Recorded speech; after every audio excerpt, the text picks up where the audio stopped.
Bienvenue sur Midi 1 TV. Dans le dossier du jour, focus sur l'activation de la force conjointe du G5 Sahel.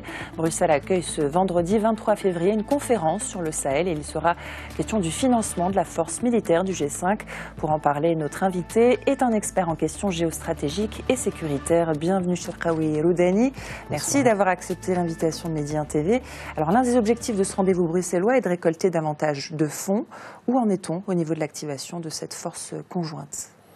Il y a deux volets. Le problème de la force G5 Sahel, c'est un problème, déjà il y a un problème de financement. La France dépense beaucoup d'argent et il faut savoir que 1 million d'euros qui se dépense chaque jour par la France à travers la force Barkhane dans la bande sahélo-saharienne. Et ça coûte beaucoup d'argent. D'ailleurs, aujourd'hui, il y a des discussions très importantes au niveau de l'administration française sur cette question de financement, d'autant plus qu'on n'arrive pas à solutionner le problème sécuritaire et faire face à cette menace terroriste. N'oublions pas que la semaine dernière, les forces Barkhane ont mené une raid dans la région de Tawazanit. C'est une région dans la frontière algéro-malienne.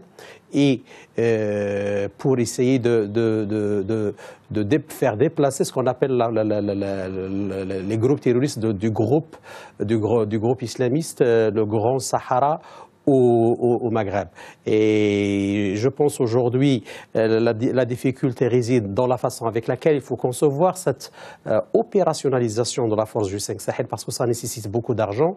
Les pays de cette force estiment qu'il faut 400 à peu près 30 millions de dollars pour des équipements, pour des moyens logistiques pour qu'ils puissent faire sa tâche comme il faut. Mais aussi, il y a un problème, c'est que la France souhaite réarticuler la force de Barkhane avec la force du G5 Sahel.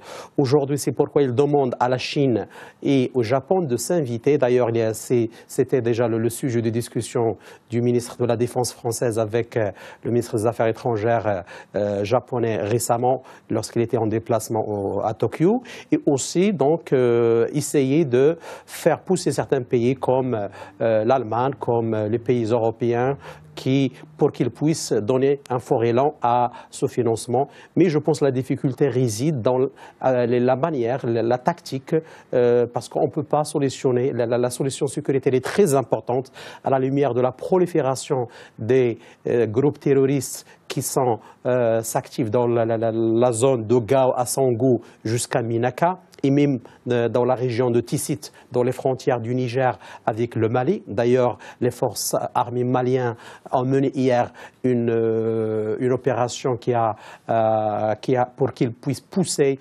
les djihadistes connus avec Ayed Al-Ghali et aussi avec Walid Sahraoui, le responsable du groupe, le groupe islamiste du Grand Sahara.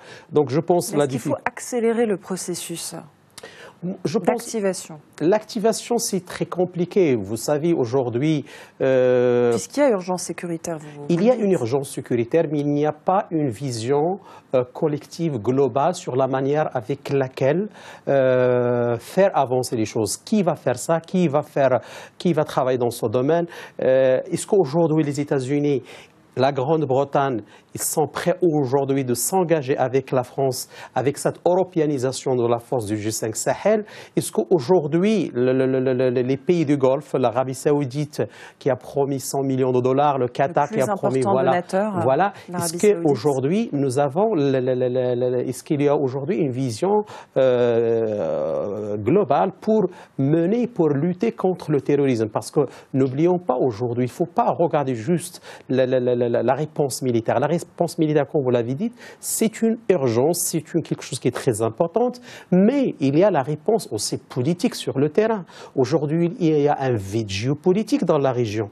Il y a des problèmes dans le nord du Mali. Il y a aujourd'hui des pays qui ne sont pas vraiment s'engager d'une manière efficace dans la mise en place d'une solution politique. Parce que c'est quoi le problème? C'est qu'il y avait des gens dans des mouvements, des mouvances qui ont lutté contre les mouvances terroristes et qui demandent une intégration dans le corps militaire des pays du G5 Sahel, à savoir quoi que ce soit au Mali, au Niger, au Burkina ou bien au Tchad. Mais le problème aujourd'hui, est-ce que cette solution politique d'Alger, il faut le dire avec courage, est-ce qu'elle est aujourd'hui, on ne peut pas la revoir, on ne peut pas la regarder? Est-ce que le multilatéralisme aujourd'hui, est-ce qu'il est aujourd'hui au bon point pour qu'il puisse resserrer les liens bilatéraux des pays? Parce que n'oublions pas aussi qu'il n'y a pas que le terrorisme qui sévissent dans cette région, mais il y a d'autres activités illégales. C'est par exemple les armes légères prolifèrent dans la région.